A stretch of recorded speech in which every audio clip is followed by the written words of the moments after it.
They told us the pyramids were monuments, mute testaments to kings long turned to dust, cradles of a civilization we believe we understand.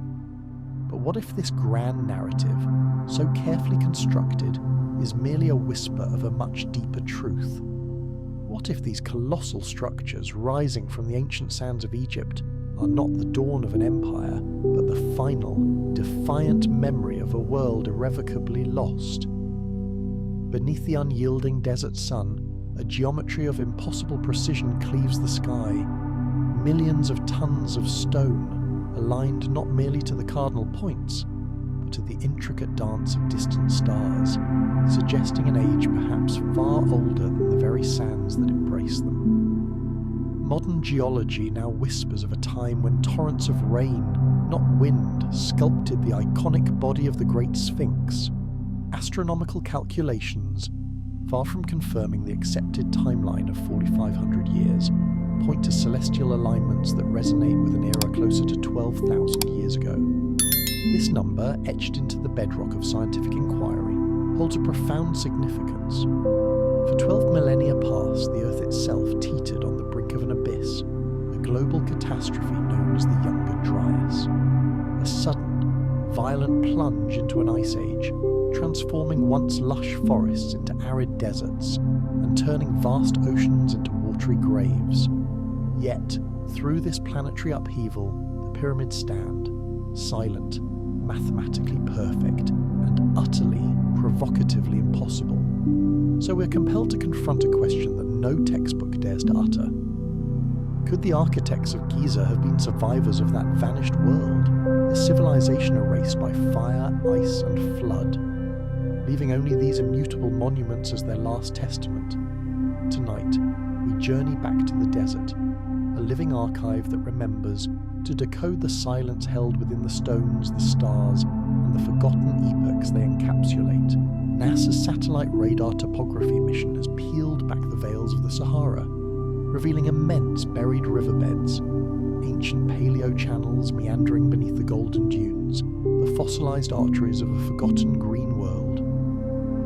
One such river, the Taman Rasay, once flowed across the very heart of North Africa, carving a delta vast enough to encompass modern Egypt. Another, the recently unearthed Aramat branch, wound its way tantalizingly close to the Giza Plateau itself.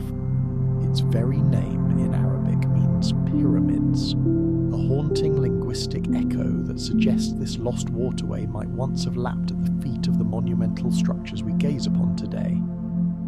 12,000 years ago, this land, now synonymous with desolation, was a vibrant tapestry of grasslands, a verdant corridor stretching from the Red Sea to the distant Libyan plateau.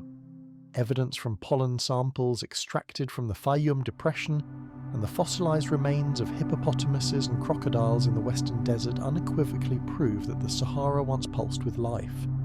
Geologists term this period the African Humid Period, a time when the monsoon belt, driven by subtle shifts in Earth's orbital mechanics, migrated northward, transforming the Sahara into a sprawling oasis of interconnected lakes and flowing rivers. Ancient cave art, found in the remote recesses of Gilf Kabir and Tasli Naja, vividly captures this lost paradise. Graceful giraffes, skilled hunters, and elegant reed boats gliding across waters that have long since vanished. Then, around 12,900 years ago, at the precipice of the Younger Dryas, a cataclysm struck. The rains, the very lifeblood of this green world, ceased. Temperatures plummeted, glaciers tentatively reappeared, and the monsoon system that had sustained the Sahara collapsed. Within mere generations, lush lakes evaporated into salt pans, mighty rivers shrank to dust-choked channels, and the verdant Sahara withered and died. The nomadic peoples who had thrived there, inheritors of an abundant land, were forced to migrate eastward, drawn by the last remaining lifeline of water, the Nile. Had monumental architecture existed before this profound climate collapse, the vast majority would have succumbed to the relentless advance of time and the forces of nature. Only structures deeply carved into stable bedrock or erected upon high, resilient ground could hope to endure.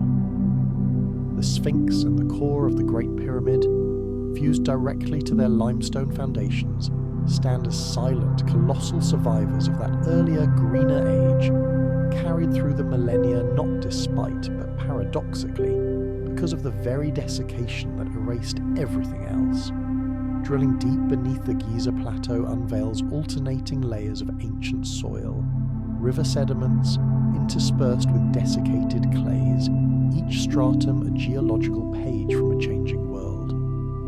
Within these silent records, scientists discover freshwater diatoms, microscopic algae that flourish exclusively in standing water.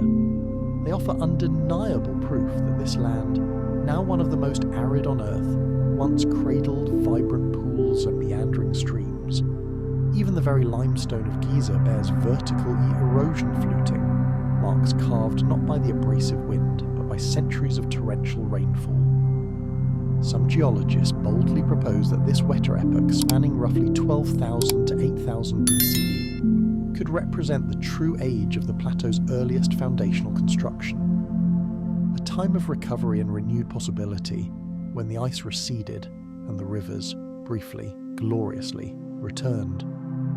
The horizon then would have stretched clear, the climate stable and temperate, the Nile overflowing with life, conditions utterly ideal for monumental engineering and the precise astronomical alignments that define these enigmatic structures.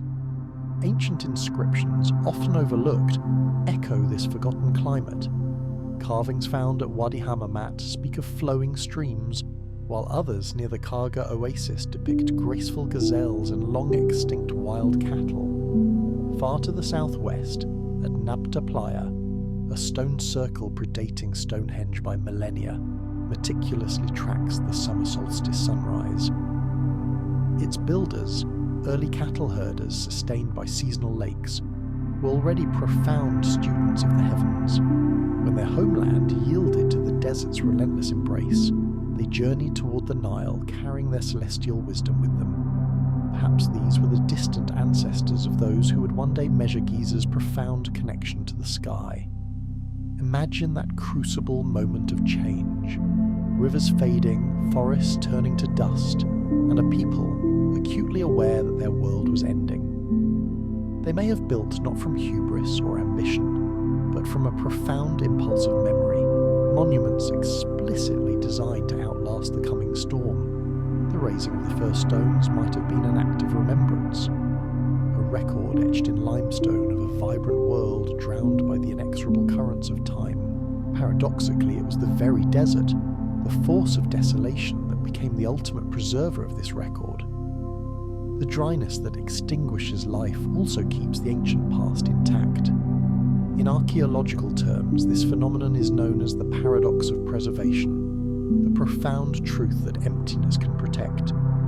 Fragile papyrus, delicate mummies, and indestructible granite alike have endured precisely because the life-giving rains never returned. Egypt's deepest past did not vanish into oblivion. It was embalmed in the eternal embrace of sand. When we stand at Giza today, bathed in the sharp light of morning, we are not merely witnessing a fleeting triumph of human civilization over nature's indifference, but rather the profound residue of nature's dramatic retreat. The pyramids are, in essence, geological fossils of an indomitable human will, echoes of a greener earth, carved during an age when the Sahara itself still breathed. Science now converges with what ancient myth long implied. Egypt was born not in isolation, but in a profound cycle of creation, destruction, and renewal. Its roots reach back into the very rhythms of the planet itself. The desert is not an expanse of emptiness, but a vast, silent archive. Every grain of sand, every stratified layer holds data, isotopes, pollen, fossilized dust, the faint whispers of worlds that came before. And so the story truly begins not with what was erected, but with what was lost. Before we can even begin to comprehend who raised the pyramids, we must first confront a more fundamental question. What kind of world could have given birth to such impossible wonders? And what caliber of catastrophe could have erased it so completely, leaving behind only these enigmatic giants. The sun climbs higher, its light sharpening into an almost blinding clarity against the weathered face of the Great Sphinx. Every visitor sees the familiar figure, the human head, the lion's potent body, the colossal stillness, eternally gazing east toward the nascent sun. But draw closer and observe what truly unfolds it. The deep, encircling trench in which the Sphinx lies, half buried, holds its oldest, most profound secret. Run your hand, if you could, along the inner walls of this enclosure. The bedrock is not smooth, but scalloped, wave-shaped, flowing like frozen water. These channels run vertically, not horizontally, as if relentless torrents once cascaded down these very walls for centuries, carving their indelible mark. These are unequivocally not lines etched by the wind's abrasive touch. They are the unmistakable fingerprints of heavy, sustained rainfall, conditions utterly impossible under Egypt's current hyper-arid climate. When Dr. Robert M. Schoch, a geologist from Boston University, first examined these peculiar features in 1991, he approached them not through the lens of Egyptology, but as a scientist of stone. He meticulously observed that the most deeply weathered layers occurred in the oldest strata of the Makatam Formation, the very limestone bedrock that underlies the Sphinx and the entirety of the Giza Plateau. This limestone, while relatively soft and easily carved by water, exhibits remarkable resistance to wind erosion. Schoch then compared these distinctive patterns to similar rain-sculpted formations found along the modern Nile Valley and deep within the eastern Sahara. The results were not just striking, they were revolutionary. To produce such deep, rounded channels, the area would have demanded hundreds, perhaps thousands, of years of consistent, heavy, periodic rainfall. Conditions that have not prevailed in Egypt for at least the last 7,000 years, and more likely, for 10,000 or even 12,000 years. This stands in stark contrast to the accepted archaeological dating for the Sphinx, which places its construction around 2500 BCE, during the reign of Pharaoh Khafre. At that time, the Sahara had long since become a hyper-arid desert, receiving barely a few millimeters of rain annually. The profound mismatch between geological evidence and established chronology was simply too great, too undeniable, to be ignored. Schoch's conclusion, published in the Geological Society of America Proceedings in 1992, was radical, yet meticulously methodical. The core of the Sphinx must predate the Old Kingdom by millennia, potentially dating back to the pre-Younger Dryas or early Holocene epoch, when Egypt experienced a significantly wetter climate. This revolutionary dating places the Sphinx not 4,500 years old, but perhaps between 9,000 and 12,000 years of age. If the Sphinx truly bears the scars of an age of abundant rain, what profound implications does this hold for the very story of civilization as we understand it? It forces us to question the bedrock of our historical assumptions. Mainstream Egyptologists, as might be expected, responded with a storm of outrage. Their primary counter-arguments hinged on cultural logic. The Sphinx's face bears a resemblance to Khafre. Its associated temple complex utilizes blocks quarried from the same Giza pit. And crucially, no known texts explicitly mention the Sphinx prior to Khafre's reign. Therefore, they asserted it must belong to him. But this reasoning rests on a critical assumption, that Khafre built the Sphinx rather than merely restored an already ancient monument. The inventory stele, discovered in the 19th century near the Great Pyramid, describes Pharaoh Khufu, Khafre's predecessor, visiting the house of Isis, mistress of the pyramids, adjacent to a statue of a great lion, clearly implying the monument's existence long before either pharaoh's era. While scholars often dismiss this stele as later mythological fabrication, its ancient wording aligns with startling precision to the geological evidence. The Sphinx itself complicates matters further. Its head appears disproportionately small in relation to its massive body, a stylistic anomaly inconsistent with the rigorous symmetry and aesthetic proportions characteristic of Old Kingdom Egyptian art. Many researchers, including Egyptologist R.A.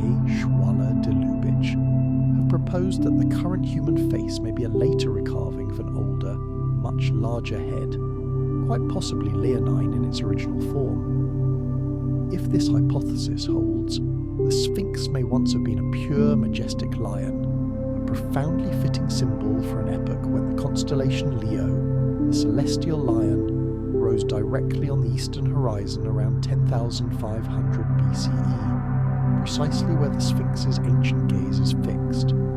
This uncanny convergence of celestial alignment and geological dating has captivated astronomers and archaeologists alike, hinting at a forgotten, symbiotic link between Earth and sky, stone and star. Beyond stylistic debates, the physical evidence continues to deepen the mystery. While the Sphinx's body is carved directly from the bedrock, the colossal stones used to construct the adjacent Sphinx temple, some weighing up to 200 tons, were quarried from the same trench. Yet, these temple blocks, exposed to the same environment for millennia, exhibit demonstrably less erosion than the walls of the enclosure they were taken from. This suggests that these massive blocks were removed after the deepest weathering of the trench walls had already occurred. In essence, the Sphinx's enclosure was already ancient, already deeply weathered when its companion temple was built. Geological surveys conducted by Egyptian and international teams throughout the 1990s consistently confirmed that the most profound erosion is concentrated on the western and southern walls of the enclosure, precisely where ancient rainfall, driven by prevailing winds, would have poured down from the higher ground of the plateau. The northern and eastern walls, partly shielded by the Sphinx's own massive body, and subsequent constructions display much shallower weathering. This distinctive pattern cannot be attributed to wind. It is the irrefutable geometry of ancient storms. To fully visualize this wetter past, climatologists have meticulously reconstructed the regional hydrology using isotope data from Nile Delta sediments and deep sea cores from Lake Chad. These reconstructions vividly illustrate a clear period of sustained heavy rainfall between 12,000 and 8,000 years ago, the precise epoch within which Schocher's geological dating places the Sphinx. The African monsoon belt had dramatically shifted northward, drenching what is now the Sahara. Even the White Nile, the southern arm of the Great River, carried significantly more water then, forming vast floodplains across northern Sudan. This wetter world was not merely plausible, it is rigorously documented.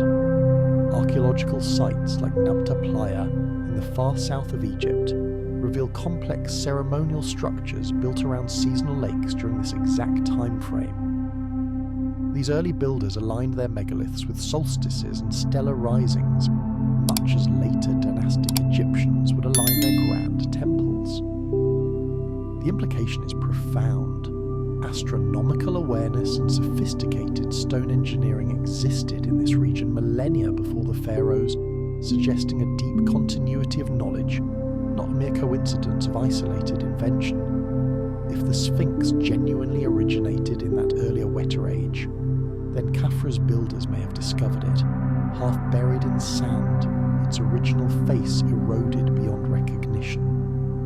Restoration texts from the New Kingdom, more than 1,000 years after Khafre, consistently describe the Sphinx as already ancient and covered in sand to its neck. Thutmose IV famously recounted a dream in which the statue itself pleaded to be freed from the encroaching desert. He undertook its excavation and left the dream stele between its paws. Even then, in 1400 BCE, the Sphinx was considered a revered relic from a past so distant it was almost entirely forgotten. For mainstream archaeology, accepting this interpretation remains deeply uncomfortable. To admit that the Sphinx predates Egyptian civilization by millennia would necessitate a profound rewriting of the very foundations of world history, acknowledging the existence of advanced builders before the advent of agriculture, writing, or organized states. Yet geology, with its patient, unyielding testimony, is indifferent to cultural pride or academic dogma. The stone bears only the indelible marks of what it has endured. The question then transcends mere dating. It becomes, what kind of world carved those marks? To the people of the wetter Sahara, the Sphinx would not have presided over a barren wasteland, but stood majestically beside lush grasslands and teeming riverbanks, its gaze fixed on a sunrise over fertile plains. Its lion body, far from symbolizing death or an arid guardian, may have embodied power over life itself, a potent guardian of rebirth in an age when the return of rain brought everything back to vibrant life. Today, the enclosure is once again dry, the same wind that once carried life-giving rain now scourging the stone with abrasive sand. Yet, beneath its deeply weathered face, the Sphinx still carries the palpable memory of water, the faint but undeniable fingerprint of a climate that no living human has witnessed for 12,000 years. If this magnificent sentinel bears the indelible marks of a wetter world, a world that vanished over 12 millennia ago, then what does that truly make the Sphinx itself? And who then are its true forgotten creators? When night descends upon the Giza plateau, the desert itself transforms into a profound, star-strewn mirror of the heavens.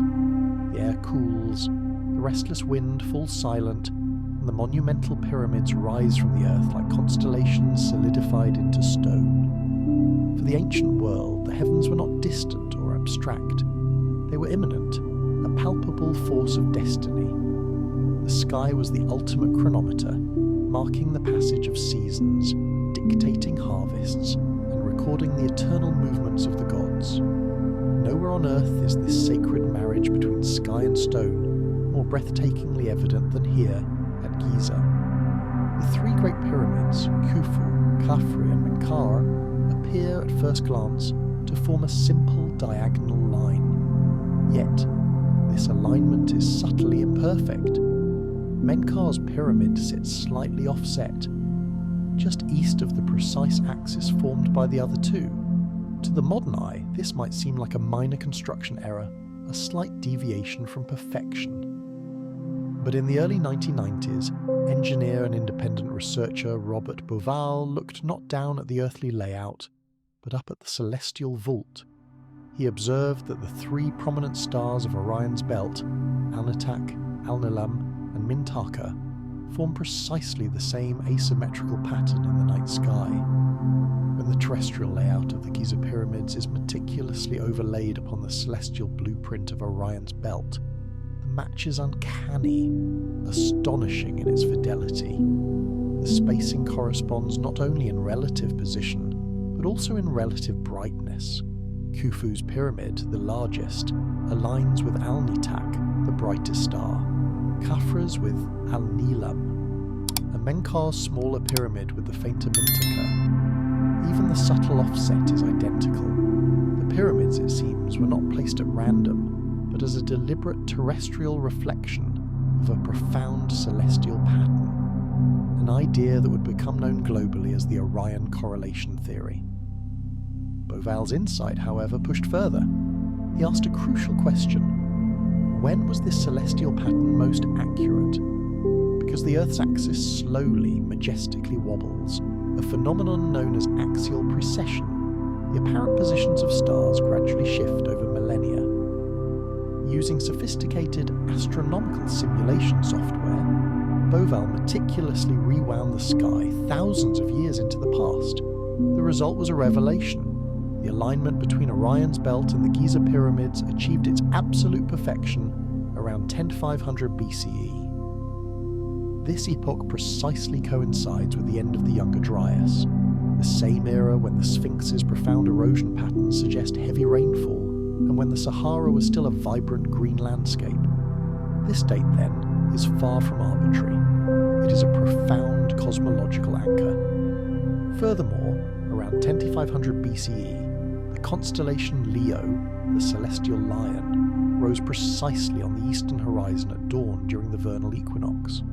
The Sphinx, carved with the body of a lion and gazing due east, would have greeted the rising sun and the rising celestial lion in perfect symbolic symmetry. The Sphinx gazes at Leo. The pyramids mirror Orion. These two constellations are inextricably linked in ancient mythologies. Orion as Osiris, the god of rebirth and the afterlife, and Leo as the solar guardian, embodying the cycles of day and night, death and resurrection. The alignment of the entire Giza complex thus transcends mere architecture. It becomes a profound cosmological statement, a map of heaven encoded in stone, designed to symbolize eternal renewal and the cyclical nature of existence.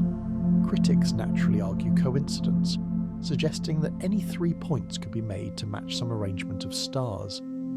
Yet, rigorous statistical models tell a compellingly different story.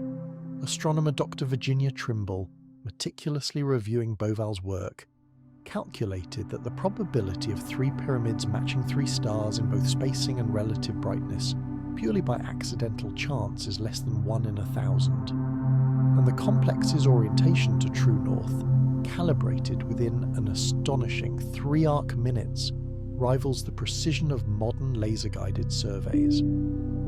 For context, the Great Pyramid deviates from true north by only 3/60ths of 1 degree, while the 19th century Paris Observatory is off by nearly 10 times that amount. How could ancient builders, without the aid of compasses or telescopes, achieve such breathtaking precision? The answer, ironically, lies in the stars themselves. The Egyptians likely employed a method called stellar transit observation, meticulously tracking the crossing of circumpolar stars, those that never set, around the celestial pole. By precisely marking where these unmoving stars crossed the meridian, they could determine true north with remarkable accuracy. Recent studies by physicist Kate Spence propose that the alignment of the pyramids corresponds precisely to a specific moment when the stars Mizar and Kochab, in Ursa Major and Ursa Minor respectively, formed a perfectly vertical line, an event that occurred around 2470 BCE, near Khufu's supposed reign. Yet even this more conventional explanation concedes an extraordinary fact. The builders possessed millennia of accumulated astronomical observation data. To refine alignments to mere minutes of arc requires generations of diligent, precise tracking. Such profound knowledge implies continuity, a complex science inherited and refined, rather than spontaneously invented. The astonishing precision of Giza's plan extends far beyond its stellar alignments. When viewed from above, the subtle distances between the 3 pyramids reflect the precise angular spacing of Orion's belt as seen from Earth. The monumental scale of the complex also encodes subtle, yet profound, mathematical constants. The ratio of the Great Pyramid's base perimeter to its height, for instance, approximates 2p, subtly suggesting an awareness of the fundamental relationship between a circle's circumference and its diameter, a concept formally codified only in classical Greece millennia later. Whether this was intentional design or a staggering cosmic coincidence remains a fervent debate, but its recurring presence in multiple Old Kingdom structures strongly hints at deliberate underlying intelligence and design. This cosmic architecture permeates even the narrow, enigmatic air shafts of the Great Pyramid, long assumed to merely ventilate burial chambers. In truth, they are aligned with pinpoint precision to specific stars. During the pyramid's construction era, one southern shaft pointed toward Orion's belt, another southern shaft toward Sirius, the brightest star deeply associated with the goddess Isis. The northern shafts aligned with Thuban and Kochab, circumpolar stars symbolizing immortality. The entire internal geometry seems exquisitely tuned to the heavens, a stellar map inscribed into limestone corridors, a sacred cartography of the cosmos. For the dynastic Egyptians, these were not mere coincidences of faith and engineering. They were faith expressed through engineering. The soul of the pharaoh upon death was believed to ascend to the sky, to become one with Osiris in Orion, to sail the eternal river of stars. The pyramid, then, was a literal stairway to the afterlife, a grand machine of ascension, geometrically aligned to channel the king's essence toward the ultimate cosmic gate. Yet, the greater mystery of these alignments might not reside solely in religious theology, but in an enduring act of remembrance. What if the builders were not merely encoding their spiritual beliefs, but a profound chronology? By fixing their monumental complex to the specific configuration of the sky as it appeared in 10,500 BCE, they could have been marking a particular momentous point in deep time, a celestial timestamp, immutable and universal. Unlike transient languages or ephemeral calendars, the stars move with predictable, grand precision over millennia. Any future civilization capable of astronomical calculation could look up, compare the current stellar positions with those encoded in stone, and determine with astonishing accuracy when the alignment was intended. It would be a message across ages, a silent but defiant proclamation. This is when we were.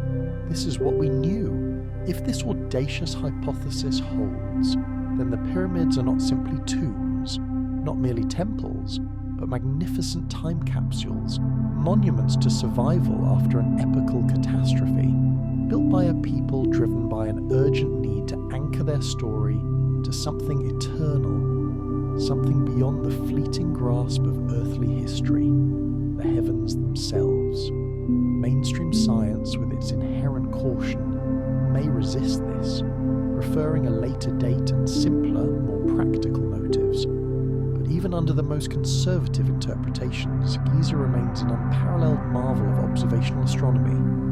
The builders recorded not just terrestrial geography, but a comprehensive cosmology, a worldview that seamlessly united Earth, sky, and the afterlife into a single, cohesive system. No other ancient culture achieved such a perfect, enduring synthesis of architecture and astronomy. The next question, however, deepens the riddle. Not only who built Giza, but why? If the alignment was a message, what ultimate purpose did the pyramids themselves serve beyond mere symbolism? Raw geometry alone cannot fully explain their engineering. The staggering precision, the impossible weight of their components, the materials chosen with surgical, almost alchemical care. To truly understand, we must step inside the stones themselves, step inside the Great Pyramid, and the cacophony of the outside world dissolves into a dense, uncanny stillness. The air is cool and dry, whispering of geological time. Every sound, a footstep, a hushed breath, echoes upward, amplified, through the steep, ascending limestone corridor known as the Grand Gallery, its walls rising in perfectly corbelled, resonant layers. For thousands of years, this hallowed space has been unequivocally labelled a tomb. But what kind of tomb is levelled to within less than a single inch, across 13 sprawling acres? What kind of tomb aligns to true north, with an error smaller than 3 arc minutes? A precision we could only achieve again with modern instruments and satellite technology. To call the Great Pyramid merely a grave for Pharaoh Khufu, circa 2560 BCE, feels almost reductive, a dismissal of its profound complexities. There is no body, no opulent funerary goods, no inscriptions explicitly naming Khufu as its occupant. The austere granite coffer in the so-called King's Chamber stands empty, eternally silent. Archaeologists have scoured every inch for hieroglyphs, for any definitive signature. Nothing. It is a monument without a name, as if it was built not for a man, but for an enduring principle, a timeless idea. The deeper we delve, the stranger, more intricate the structure reveals itself to be. The Great Pyramid's construction is layered with materials possessing strikingly different physical properties. Its massive core blocks are fashioned from local Giza limestone, dense, stable, and easily quarried. But the outer casing stones, now mostly stripped away, were made of Tura limestone, an almost pure calcium carbonate. This material is a superb electrical insulator, highly reflective, and once polished to a mirror-like sheen, the pyramid would have gleamed an astonishing white gold visible for miles, its surface capable of reflecting intense solar radiation with dazzling intensity. Inside, however, for the most critical chambers, the builders utilised granite, transported over 800 kilometres from distant quarries in the south. This granite is composed of approximately 85% quartz crystal, 13% feldspar, and trace minerals that exhibit the piezoelectric effect, the same principle employed in modern quartz watches and sensors. When subjected to compression or vibration, quartz generates a small but measurable electrical charge. Why would the builders combine an insulating outer shell with a conductive piezoelectric inner core? This specific configuration bears a striking resemblance to a capacitor, a system specifically designed to store or manage electrical energy. This provocative observation led engineer Christopher Dunn to propose one of the most audacious and challenging theories in modern archaeoengineering, that the Great Pyramid might have been designed to function as a resonant energy device, a monument capable of harnessing and amplifying the Earth's natural vibrations. According to Dunn's intricate model, the process begins far below the pyramid, within the subterranean chamber carved deep into the bedrock. Beneath Giza runs a vast aquifer, connected to the Nile's ancient underground course. The constant flow of this water creates low-frequency sound waves, subtle vibrations that travel through the resonant limestone plateau. These vibrations, Dunn theorizes, could have been channeled upward through the pyramid's internal passages, which act as sophisticated acoustic waveguides, much like the precisely tuned chambers of a vast musical instrument. Meanwhile, tantalizing chemical residues found within the shafts of the Queen's Chamber suggest something truly extraordinary. When British chemist Joseph Davidovits and later American engineers analysed samples from these confined tunnels, they detected traces of hydrated zinc chloride, ammonium chloride, and hydrochloric acid, compounds that, when combined in a liquid medium, can produce hydrogen gas. If these shafts once contained these chemicals in liquid form, they could have acted as a primitive hydrogen generator, releasing vast quantities of highly reactive hydrogen that would have filled the inner chambers. Hydrogen is known to respond strongly to sound and vibration.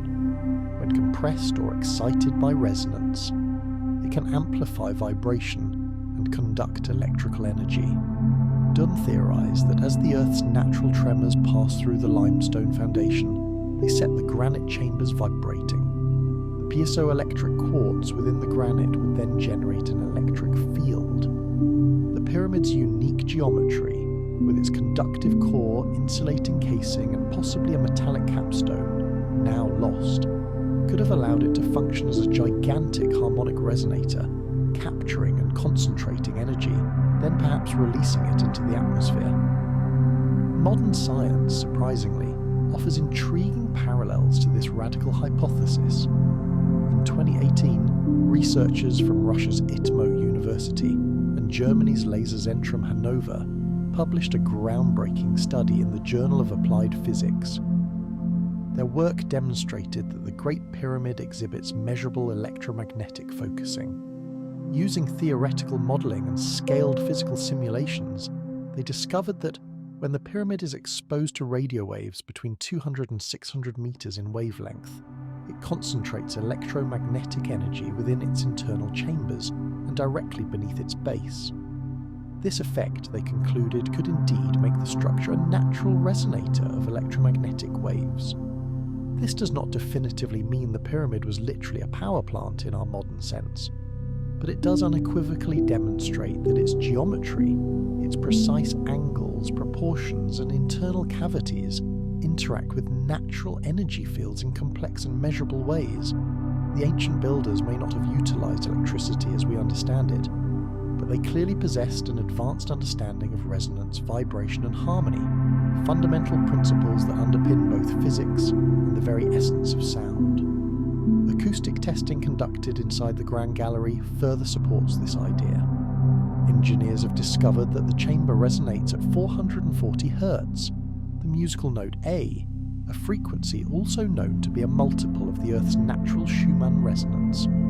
When tones of this specific frequency are played, the massive walls amplify and sustain them, creating a profound, immersive acoustic experience. The entire structure itself seems to hum, as though precisely tuned to the planet's own heartbeat.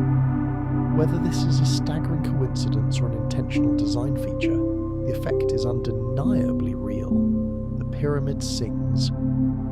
Even the physical damage observed within the pyramid suggests that the structure once endured extreme internal forces. The massive granite beams above the king's chamber are fractured along their entire length, as if subjected to immense pressure or prolonged, intense vibration. Scorch marks irregularly stain the ceiling of the grand gallery, centered where wooden or metallic components may once have stood. Egyptologists typically attribute this to candles left by 19th century explorers. However, chemical analysis of these marks has revealed traces of thermal stress, implying far higher temperatures than simple flames could produce. If the pyramid ever functioned as an energy structure, whether mechanical, acoustic, or even symbolic, something catastrophic may have occurred.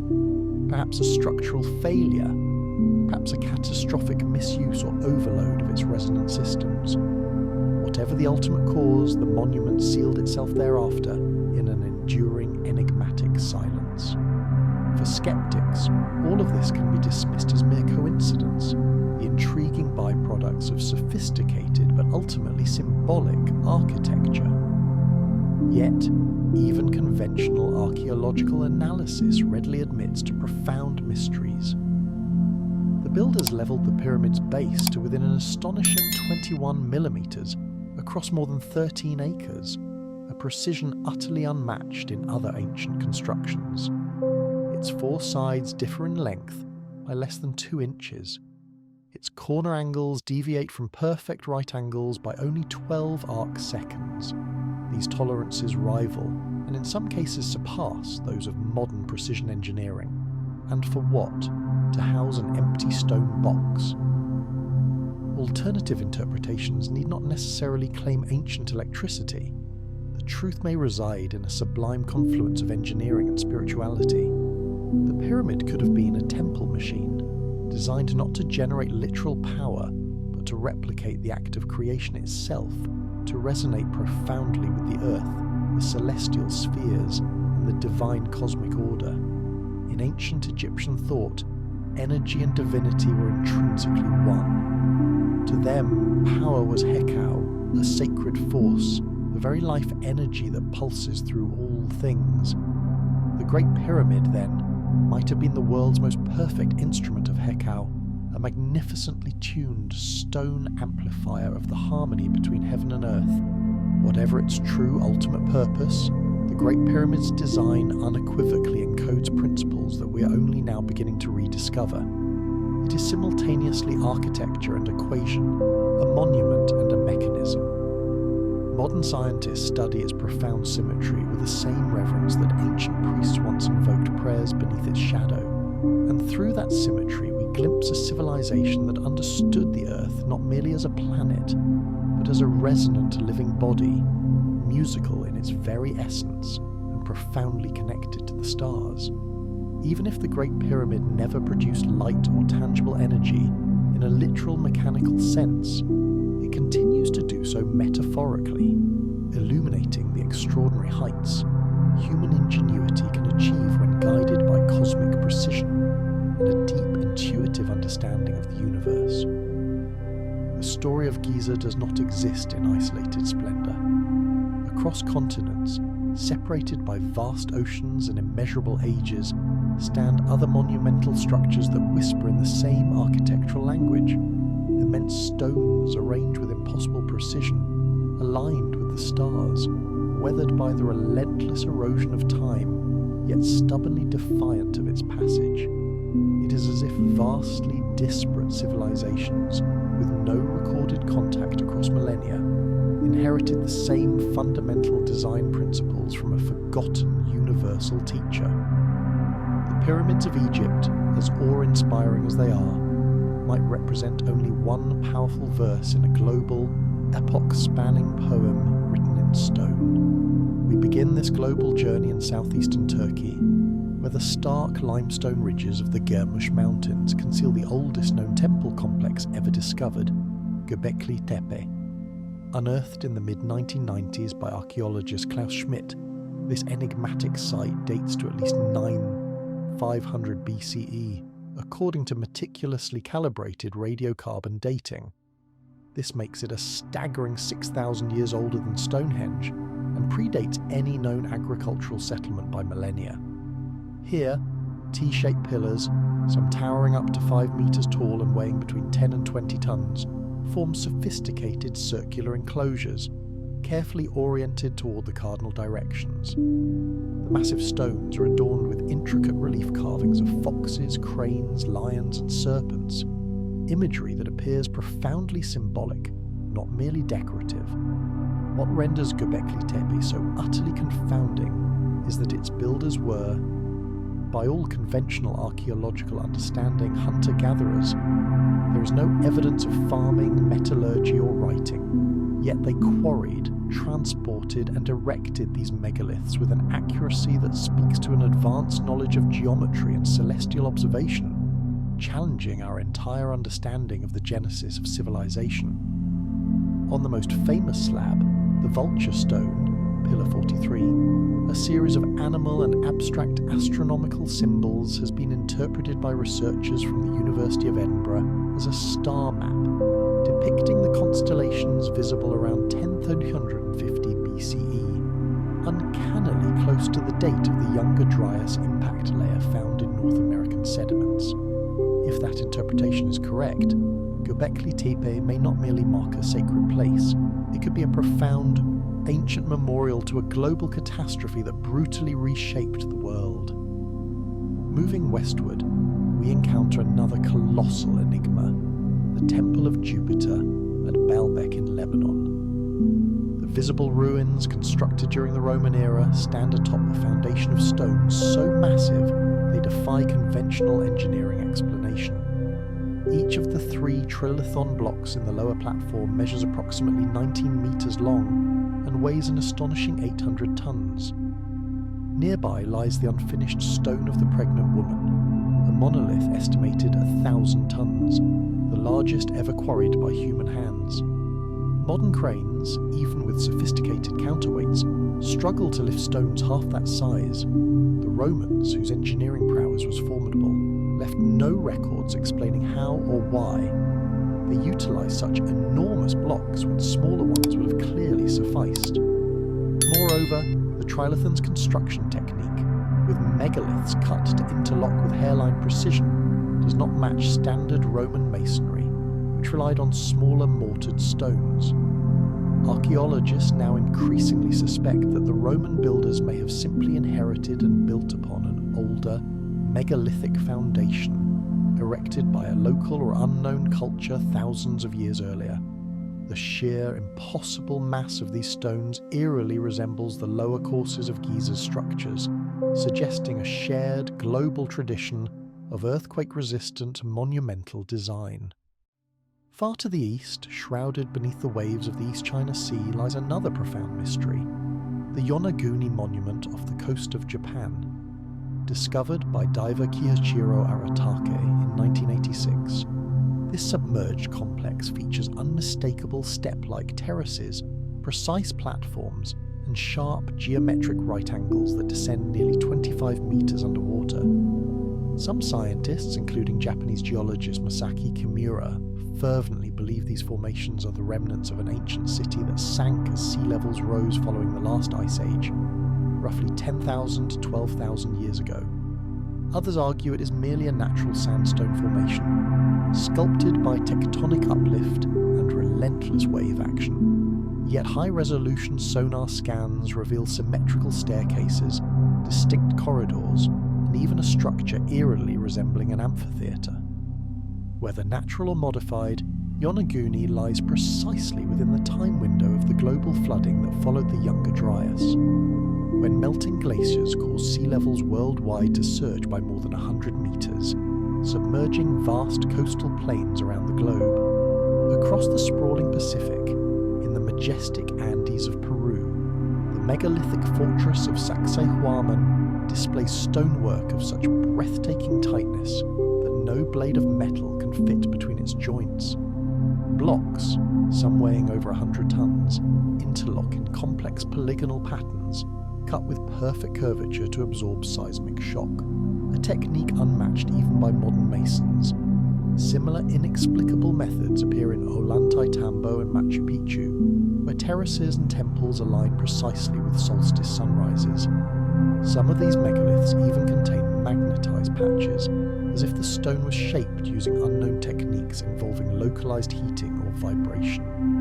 The Inca, when questioned by early Spanish chroniclers, denied having built them, attributing the structures to the Viracocha gods, a race of tall, wise beings who, they claimed, rebuilt civilization after a great flood. In the Mediterranean, off the coast of Malta, the Gantija temples and Najdra complex also display sophisticated astronomical alignments. Their entrances face the rising sun on the equinoxes, and the stones, some weighing over 50 tons, are arranged in elliptical plans resembling wombs or cosmic portals. Like Göbekli Tepe, these sites predate writing and metallurgy, yet exhibit precise stone engineering and ritual symbolism profoundly centered on the heavens. Each of these disparate sites, across vast distances and timelines, seems to express the same deeply human obsession: permanence, celestial orientation, and the profound act of remembering. Monumentality itself becomes the medium of memory. Whether rendered in limestone, basalt, or granite, ancient builders across the world anchored their faith in geometry and the cosmos. Is this merely parallel evolution, different cultures independently discovering the same efficient methods and cosmic truths? Or are these profound echoes the survivors of an earlier unified civilization, scattering their advanced knowledge across the world in the aftermath of a profound catastrophe? Modern archaeologists predominantly favour the first explanation, citing convergent development, the idea that humans, given similar materials and motivations, will inevitably produce similar outcomes. But the astonishing coincidences extend far beyond mere practicalities. The megalithic age, broadly spanning from 10,000 to 30,000 BCE, produced not just similar architectural styles, but remarkably similar cosmologies across continents. Myths from nearly every corner of the globe tell of divine architects, celestial visitors, or wise survivors of a great deluge who reappeared to teach the arts of agriculture, precise measurement, and monumental stonework. In Sumer, the 7 sages, or Apkallu, emerge from the primeval sea after the flood to rebuild cities. In Mesoamerica, Quetzalcoatl and Viracocha fulfill the same role. In Egypt, the gods of Zep Tepi descend from the sky to raise the first temples. These are not random, isolated stories. They're powerful reflections of the same archetypal motif: knowledge descending, or perhaps re-emerging, after widespread destruction. Scientific evidence, too, increasingly hints at ancient global disruption. Around the world, geologists have identified a narrow, enigmatic black layer, the Younger Dryas boundary layer, rich in iridium, soot, and nanodiamonds, marking a sudden planetary event about 12,900 years ago. The uncanny coincidence between this date and the sudden emergence of the earliest known monumental sites is striking. It suggests not a linear, gradual rise of civilization, but a profound recovery, the resurgence of an ancient memory after a near-extinction event. If the Great Pyramid is indeed part of this global pattern, it may represent not the beginning of architecture, but its profound preservation, a perfected expression of an inherited ancient science. The impossible precision of Giza, the astronomical alignments of Göbekli Tepe, the cyclopean masonry of Baalbek, and the submergence of Yonaguni all seem to point toward the same revolutionary conclusion: that a forgotten lineage of sophisticated builders once circled the globe, driven by the same urgent impulse to anchor humanity's story in indestructible stone before the world changed again. Perhaps they possessed a knowledge we're only now beginning to remember, that history is not a straight ascending line, but a cyclical heartbeat, a rhythmic succession of rise and collapse. The megaliths that dot our planet are the enduring echoes of that rhythm, still pulsing faintly beneath layers of time and myth. Before the desert, there was water. Long before the wind sculpted the dunes into an endless golden sea, North Africa was alive. It was a sprawling mosaic of verdant savannas, shimmering lakes, and winding rivers. A landscape we now call the Sahara, then a pulsing heart of green, humming with the rhythmic embrace of monsoons and the vibrant voices of people who thrived there. To truly grasp this image is to unlearn everything we believe we know about the desert. Satellite radar, employed by NASA's Shuttle Radar Topography mission, has unveiled immense hidden river systems flowing silently beneath the sands, the fossilized veins of a long-vanished ecosystem. One of these, the Tamanrasset River, once coursed for hundreds of kilometers from the Hoggar Mountains of Algeria to the distant Atlantic Ocean, its basin vast enough to encompass the whole of Western Europe. Another, the recently discovered Aramat branch, ran near the western edge of the ancient Nile and may have been actively flowing during the early Holocene, passing directly beside the Giza Plateau. In Arabic, Aramat means pyramids. This lost river, then, may have been the very ancient artery that once nourished the nascent civilization we now call Egypt. Core samples extracted from across the region tell a remarkably consistent story.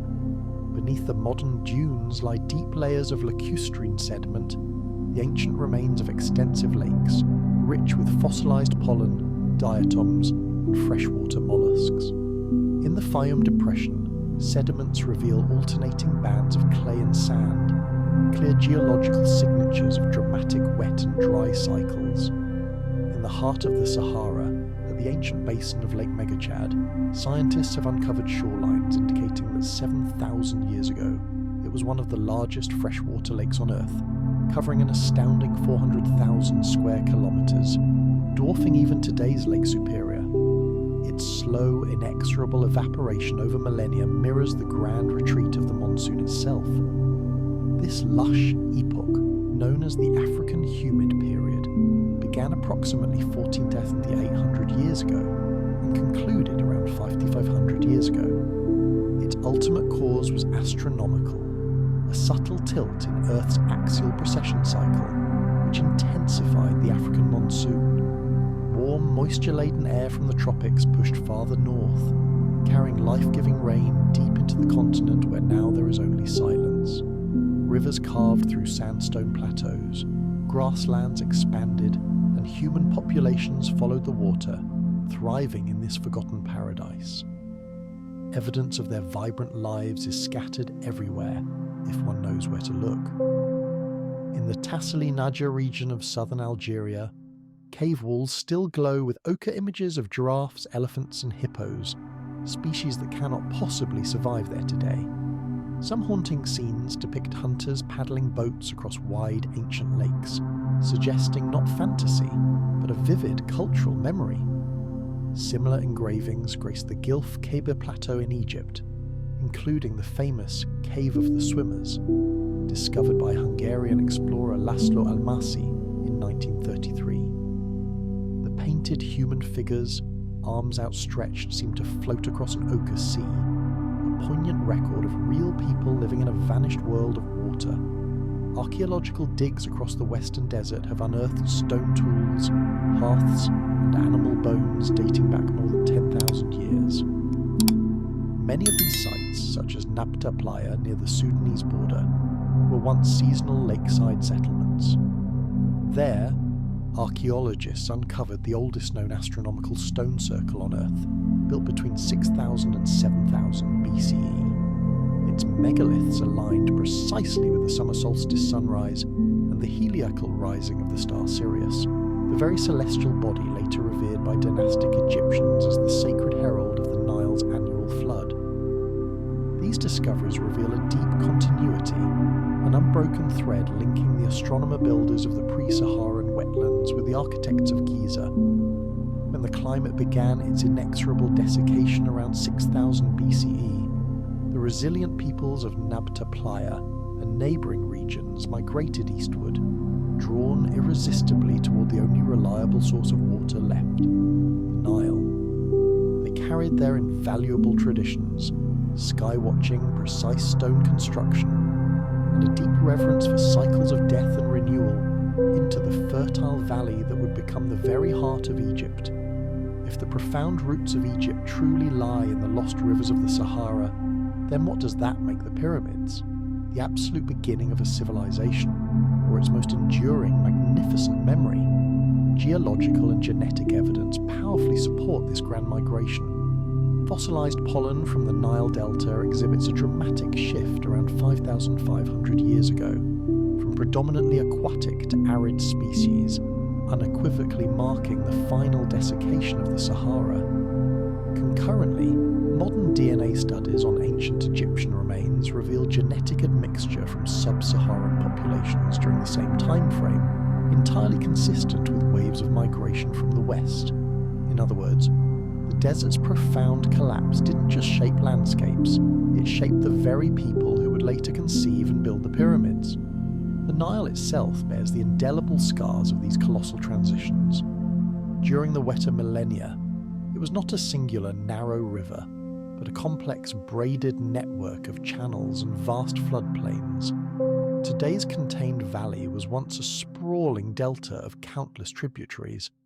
Sediment cores taken near Cairo and Giza reveal alternating bands of clay and sand, clear geological records of ancient monumental floods. Within these layers, scientists have identified freshwater diatoms, microscopic algae, suggesting that shallow ponds and marshlands once covered the very base of the Giza plateau. To the builders of Giza, this would have been a world of profound abundance, where the desert met lush green fields and massive limestone quarries stood conveniently near navigable water. In such an environment, the Sphinx's enclosure would have collected runoff from frequent heavy rains. The deep vertical grooves in its walls are perfectly consistent with precipitation-driven erosion, not the arid weathering of later dry millennia.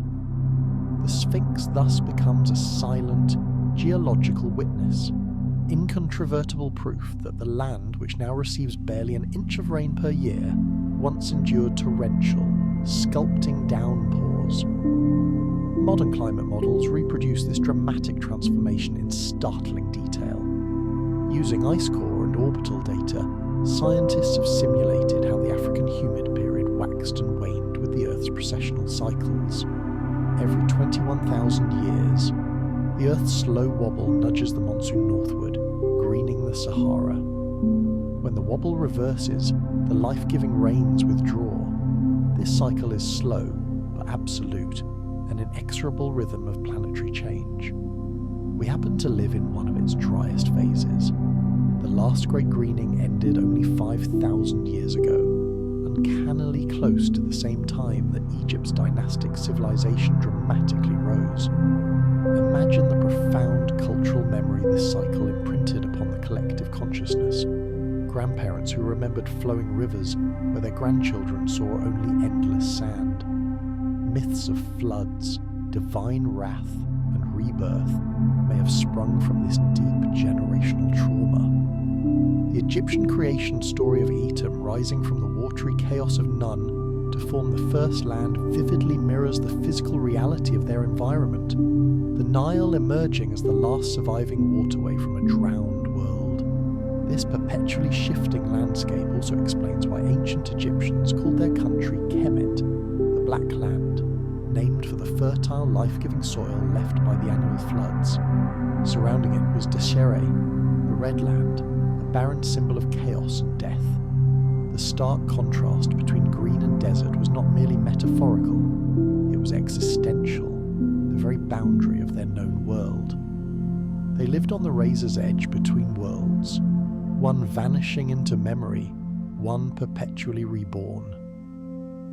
In the profound quiet of the desert today, scientists still detect the echoes of that ancient transformation. Radar images reveal river deltas frozen under sand, dry basins that once shimmered like mirrors beneath the sun. The very dust of the Sahara, which now drifts across the Atlantic to fertilize the Amazon rainforest, was once fertile topsoil itself. Even in death, the desert continues to give life elsewhere. So when we gaze upon the pyramids today, we may be seeing not the triumph of man over nature, but the enduring memory of a climate's profound mercy. The builders of Giza, or their forgotten predecessors, may have chosen this plateau precisely because it stood resiliently above the floodwaters, stable through countless cycles of wet and dry.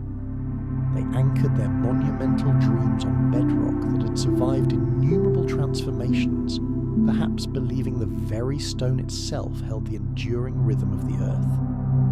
And one day, when Earth tilts again and the monsoon returns, the ancient rivers will wake, the dunes will bloom, and the lost waterways that once reflected the pyramids may flow again, completing the grand cycle that began long before recorded history in the green Sahara, where civilization first learned to look up at the stars and carve its most profound dreams into stone. It began with light, not the gentle creeping light of dawn, but a searing brilliance that violently rent the heavens. For the people of that ancient world, a civilization we can only barely glimpse, it must have seemed as though the gods themselves had struck the sky with unimaginable fury. Around 12,900 years ago, the Earth entered one of its most abrupt, violent, and mysterious transitions, an event now known as the Younger Dryas cataclysm. Global temperatures plunged with terrifying speed, the life-giving rains ceased, and the age of abundant green turned suddenly, savagely, to ice. For nearly a century, scientists attributed this sudden freeze to a purely terrestrial cause. Massive meltwater, pulses from retreating glaciers flooding the North Atlantic, disrupting vital ocean currents. But beginning in the early 2000s, new and compelling evidence emerged, pointing to something far more explosive, far more cosmic. Beneath a thin, ubiquitous black layer of soil, the so-called Younger Dryas boundary layer, geologists across North America, Europe, and the Middle East began to unearth the unmistakable chemical fingerprints of an extraterrestrial catastrophe. They found nanodiamonds, melted glass spherules, magnetic microspherules, and anomalous spikes of iridium and platinum, elements exceedingly rare on Earth, but common constituents of asteroids and comets. In Greenland's ancient ice cores, these very same elements mark a precise chilling horizon of destruction. The converging data strongly points to a massive impact or airburst event, perhaps a fragmented comet that struck or exploded above the northern hemisphere around 12,900 years ago. Such an event would have unleashed shockwaves, heat pulses, and wildfires on a truly unimaginable scale. This theory, known as the Younger Dryas impact hypothesis, was first boldly proposed by physicist Richard Firestone and later rigorously supported by teams at the University of Kansas and UC Santa Barbara, who identified widespread carbon-rich black mats formed by the catastrophic burning of vast quantities of vegetation. Imagine, if you can, what that meant on the ground. The sky itself ignites. Forests stretching beyond the horizon burn for months, perhaps years. The very air turns to thick, suffocating ash. Across North America, an estimated 10 million square kilometres of land caught fire, an inferno of such magnitude that it blotted out the sun.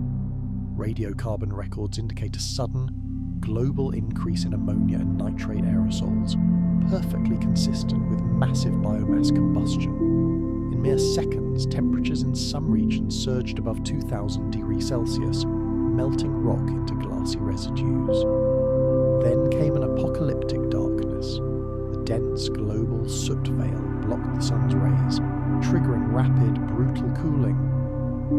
Within decades, or perhaps even a few short years, average global temperatures plummeted by 5 to 8 degrees Celsius, plunging the planet back into near-glacial conditions. This was not merely a localized northern disaster. Evidence of the same boundary layer has been meticulously documented in the Middle East, Syria, and even along the Nile Delta.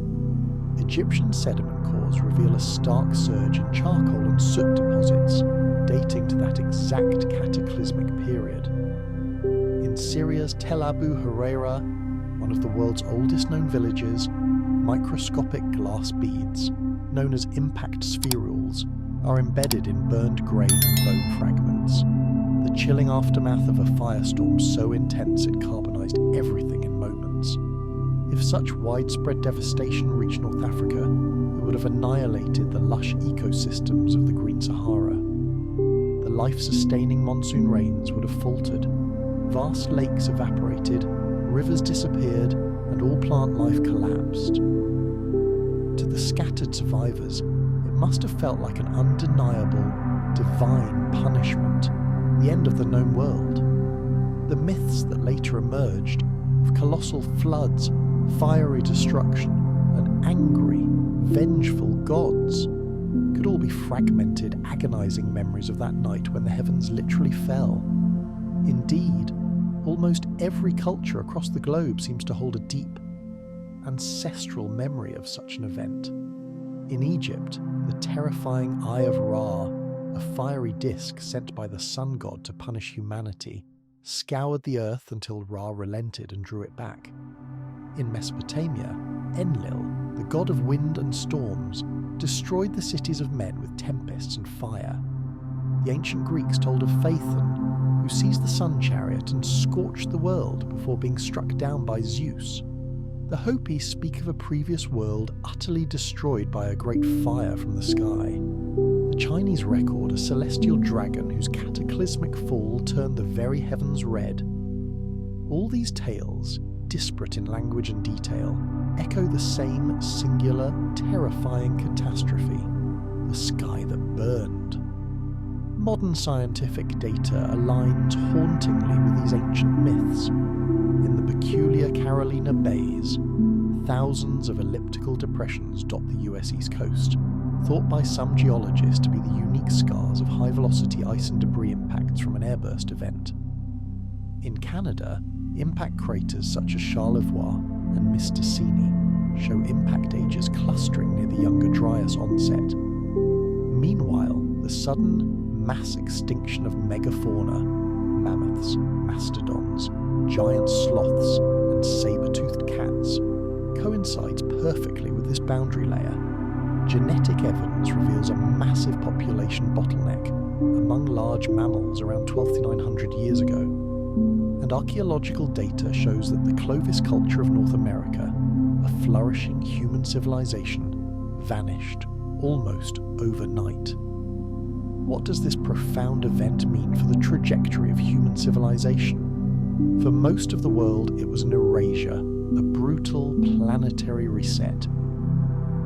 Populations collapsed, migration patterns shifted, and thousands of years of fragile emergent development were irrevocably lost.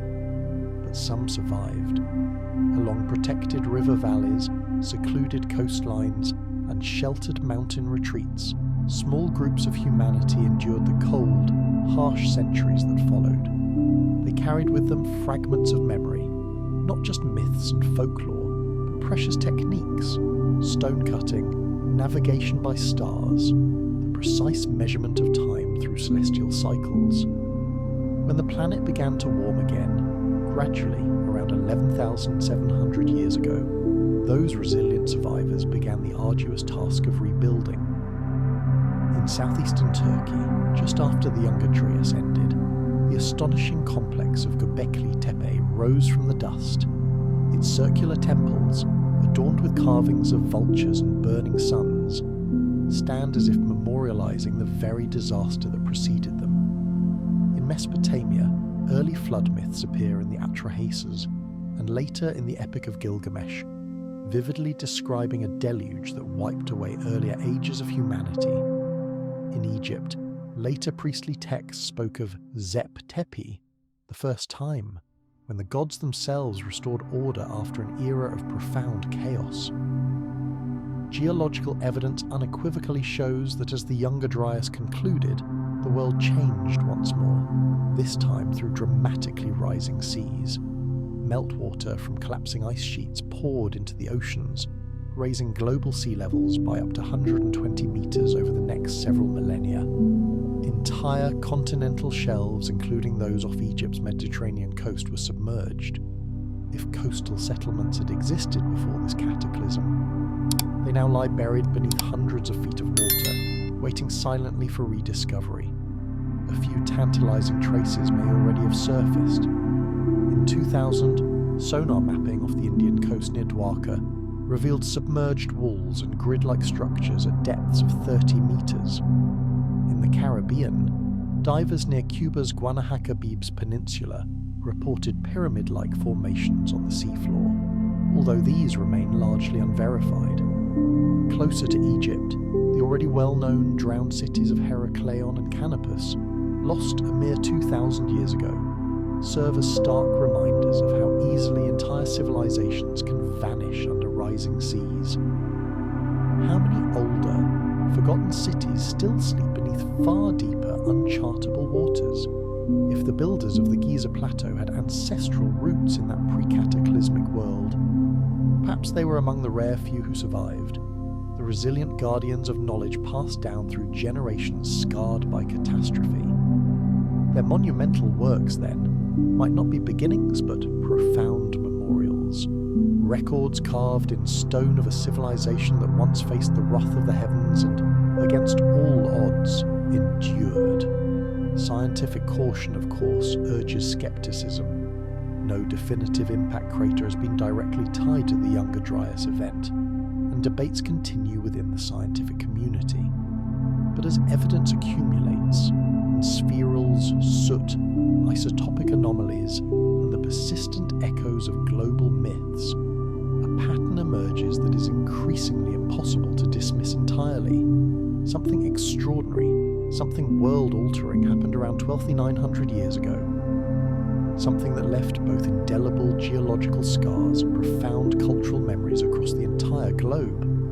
The pyramids of Giza, if they truly preserve remnants of that forgotten epoch, may therefore stand as silent, towering survivors of two worlds, one before and one after the fire. Their enduring silence could be the profound silence of a witness, because when the sky fell, the very earth changed, the rain ceased, the rivers died, and yet, against all reason, memory endured. It lives in the stars, in the persistent echoes of myth, and most tangibly, in the stones that still gleam faintly beneath the Egyptian sun. If a civilization capable of conceiving and shaping the Giza Plateau existed before the Younger Dryas, where did it go? Where are its bones, its tools, its cities, its written records? The Great Pyramid and the Sphinx stand today as if dropped into history from nowhere, architectural perfection emerging fully formed, defying a gradual evolution. For many archaeologists, this profound silence is considered definitive proof that no such advanced civilization ever existed. Yet, silence in the desert is often deceptive. It does not necessarily signify absence. It frequently signifies erasure. Stone, by its very nature, remembers what delicate flesh cannot. Human remains decay far faster than the monumental structures they raise.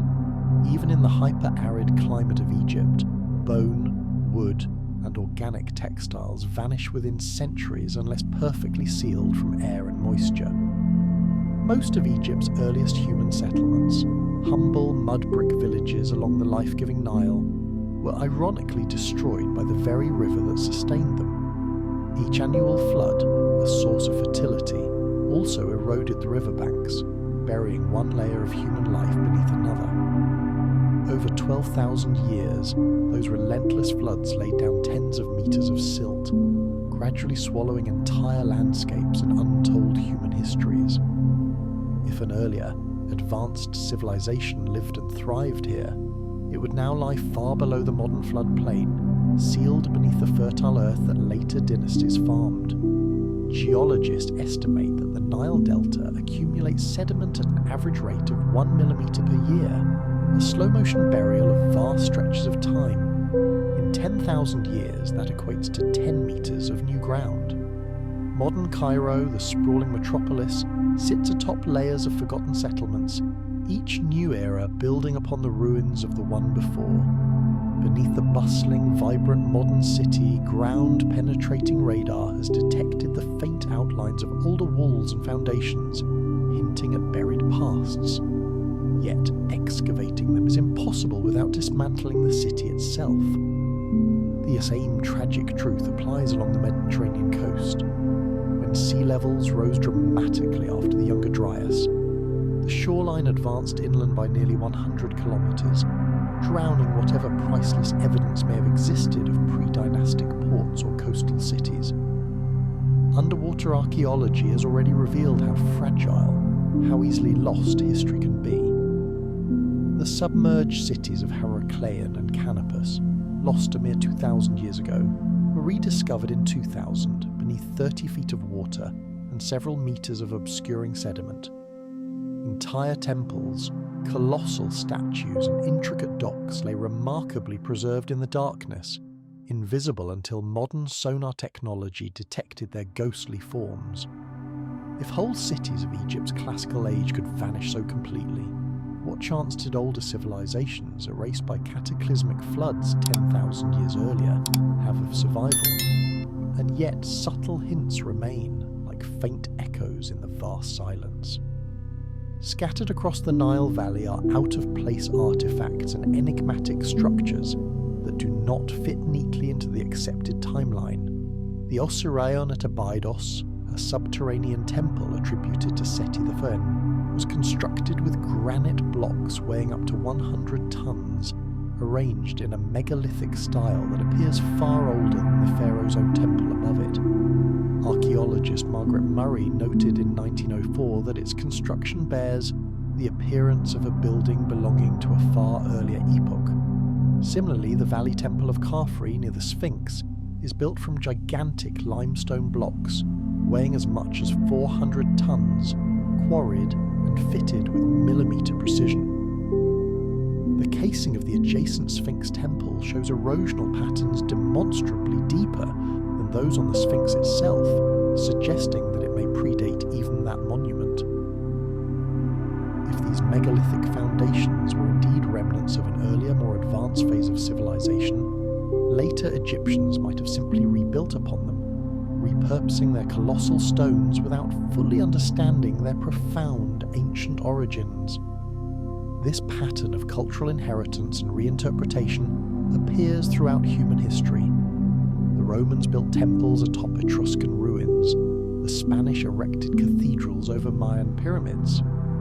Each successive generation reuses the bones of the one before, until only the most enduring stone remains, often stripped of its original memory, but not of its profound purpose. Even the oldest written records of Egypt echo this theme of inherited wisdom. The pyramid texts of the Old Kingdom, carved more than 4,000 years ago, refer to the followers of Horus, semi-divine beings who supposedly ruled Egypt before the pharaohs.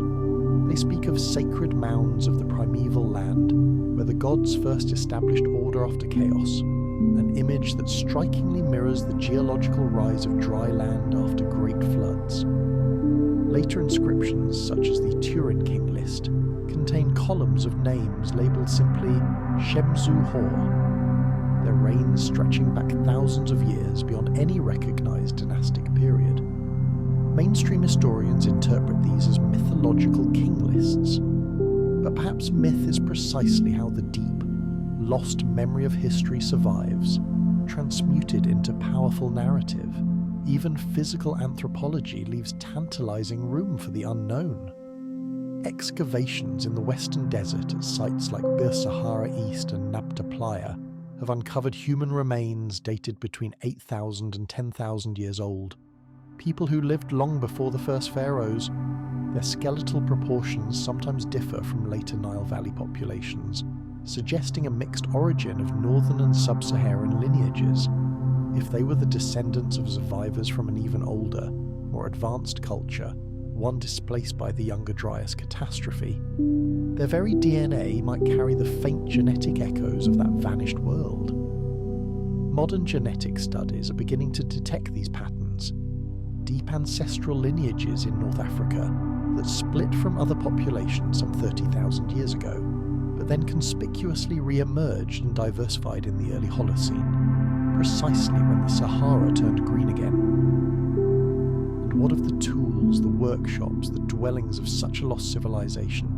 Stone endures, but materials like clay and reed do not. The Nile's relentless seasonal floods would have utterly dissolved every trace of such perishable materials. Even copper, the earliest known metal, corrodes completely after millennia submerged in wet silt. The further back we gaze into the archaeological record, the less likely we are to find tangible artifacts, especially from a civilization that may have built extensively with imperishable materials. Reserving monumental stone for sacred structures explicitly meant to last forever. This pattern of selective preservation profoundly distorts our understanding of prehistory. Archaeologists meticulously reconstruct the past from what remains, but what remains is rarely representative of the whole. The durable survives, the delicate perishes. Thus, the apparent absence of pottery or widespread writing before 4000 BCE may reflect not ignorance, but rather impermanence, a deliberate choice of materials or a cultural understanding that did not prioritize such forms of record-keeping for their monumental works. The people who carved the Sphinx or precisely aligned the pyramids might have left behind a rich, sophisticated culture, now tragically lost to climate, flood, and the inexorable march of time. The silence of these ancient builders is, therefore, not an emptiness, but a profound compression, knowledge folded into myth, memory fossilized into architecture. The Egyptians themselves seem to possess an intuitive understanding of this. They spoke of Zep Tepi, the first time, as a golden age that receded before written history, when gods walked the earth and built the first foundational temples. Later kings did not claim to surpass that mythical age. They sought instead to restore it. The Great Pyramid itself, if it indeed inherited the foundation, or even the conceptual blueprint of an older monument, may have been precisely that, an act of restoration, a magnificent bridge between the world that fell and the one reborn.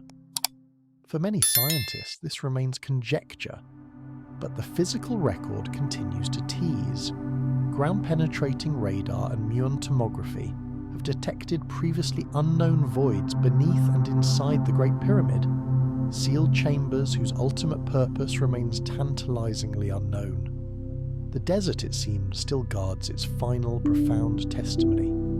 The builders' bones may have crumbled, their language may be utterly forgotten, but the astounding precision of their work defiantly defies the passage of time. The colossal limestone blocks that line the Sphinx temple still fit so tightly that a human hair cannot pass between them. Such craftsmanship is itself a kind of speech, the silent universal grammar of geometry, the timeless syntax of stone. Perhaps that is the true legacy of the Silent Ones. They did not need to write their names, for their work would speak across millennia. The pyramids and temples are their alphabet, the alignments and proportions, their enduring message. And though we have yet to fully translate it, one phrase already stands clear, echoing from the deep past. We were here, we endured. From high above, Egypt appears eternal, a narrow, vibrant ribbon of green, defiantly cutting through an endless, undulating sea of gold. Yet, what we conventionally term known history is but a fragile, thin layer of this landscape's immense memory. Beneath the shifting sands lie thousands upon thousands of years of unexcavated time stacked like ancient, sealed pages, preserved by the relentless dust. For every tomb, every temple, every city uncovered, hundreds, perhaps thousands, remain profoundly hidden. The desert is not empty, it is unread. modern archaeology often speaks with an assured certainty, detailing dynasties, listing kings, drawing definitive timelines. But when this carefully constructed certainty is compared with the vastness revealed by satellite imagery and remote sensing, the illusion of completeness swiftly vanishes. Less than 2% of Egypt's vast landmass has ever been systematically explored. The remaining millions of square kilometres exist as blank spaces on the archaeological map, an immense terra incognita. The Nile Valley, one of the most densely studied places on Earth, still harbours countless ruins lying beneath farmlands, modern asphalt, or metres of silt deposited by millennia of annual floods. Every time the Nile overflowed its banks, it simultaneously erased and rewrote the ground beneath. The Nile Delta, today a complex web of canals and rice fields, was once a labyrinth of shifting river mouths. Geologists utilising seismic reflection surveys have traced ancient channels buried more than 10 metres below the surface, now utterly invisible to the naked eye. Some of these, like the recently rediscovered Aramat branch, ran directly past the Giza plateau, suggesting a forgotten aquatic highway to the ancient world. When global sea levels rose dramatically after the last ice age, much of this entire region flooded. The ancient coastline extended as far as 100 kilometres north of its modern position. Any settlement that existed there, ports, quarries, or early towns, now lies deep underwater, silently entombed beneath layers of clay, waiting. The profound silence of this buried world only began to lift with the invention of new, technological eyes. In the last 2 decades, remote sensing archaeology has utterly transformed how we perceive and understand Egypt. From orbit, satellites detect minute differences in soil composition, subtle variations in moisture, and imperceptible shifts in temperature. These subtle patterns reveal shapes invisible from the ground: buried walls, ancient roads, forgotten canals, and even the foundations of long-lost structures. In 2011, Egyptologist Sarah Parcak, utilising infrared satellite imaging, identified 17 potential pyramids, 1,000 previously unknown tombs, and 3,000 forgotten settlements. Later, painstaking ground surveys confirmed several of these startling discoveries. Her groundbreaking work earned her the apt nickname Space Archaeologist, and it served as a powerful reminder to the world. The desert is not barren, it is a living, stratified archive. Other advanced technologies have continued to peel back more layers of time. LiDAR, a laser-based mapping system, can penetrate even deep sand drifts to reconstruct the precise contours of what lies beneath. While it revolutionized Maya studies in Central America, it is now being tested across Egypt's vast oases and wadis. Preliminary scans have already revealed striking geometric anomalies near Baharia and Siwa, perfectly rectangular outlines suggesting ancient walls or enclosures buried under dunes.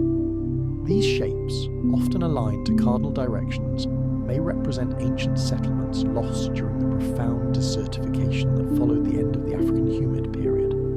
At Saqqara, ground-penetrating radar has unveiled entire necropolises before excavation, corridors, workshops, and grand staircases leading to previously unknown tombs. In 2020, archaeologists uncovered the City of the Dead, a vast complex of sealed coffins dating from the late period. Yet, even these ground-penetrating radar scans also reveal deeper anomalies, older chambers that remain utterly untouched, hinting at still older, unknown layers. Egypt, even in its most intensely studied zones, hides civilizations beneath civilizations.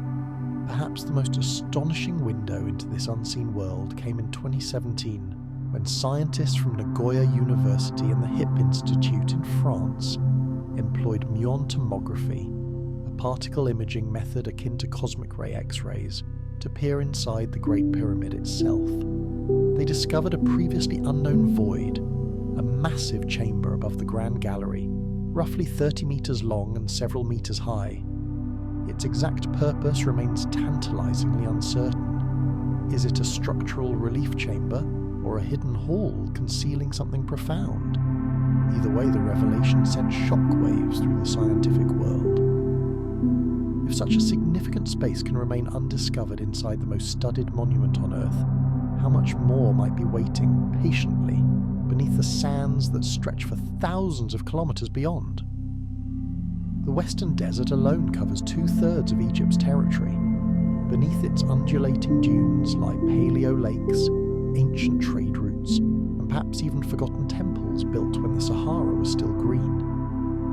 In 2015, radar surveys in the Gilth Kebir Plateau revealed a complex network of buried riverbeds converging on what may have once been a thriving settlement near Gebel Waynat, now an empty wilderness.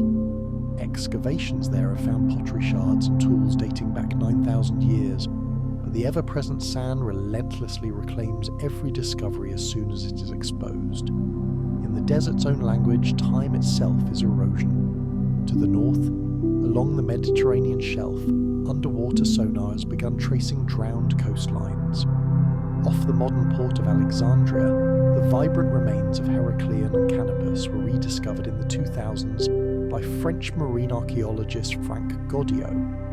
Their temples, statues and docks lie remarkably preserved in perfect detail beneath 10 metres of water. These cities are only 2,000 years old, compelling proof that even within recorded history, Egypt can lose entire metropolises to the encroaching sea.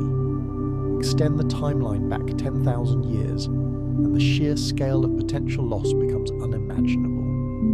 If ancient Egypt inherited its profound knowledge from a civilization that flourished before the Younger Dryas, much of that critical evidence might lie beyond our current reach, under meters of silt or hundreds of feet below the Mediterranean Sea. Even our most advanced instruments can only scan to shallow depths. Oceanographers from the European Space Agency estimate that less than 20% of the world's seafloor has been mapped with high-resolution sonar.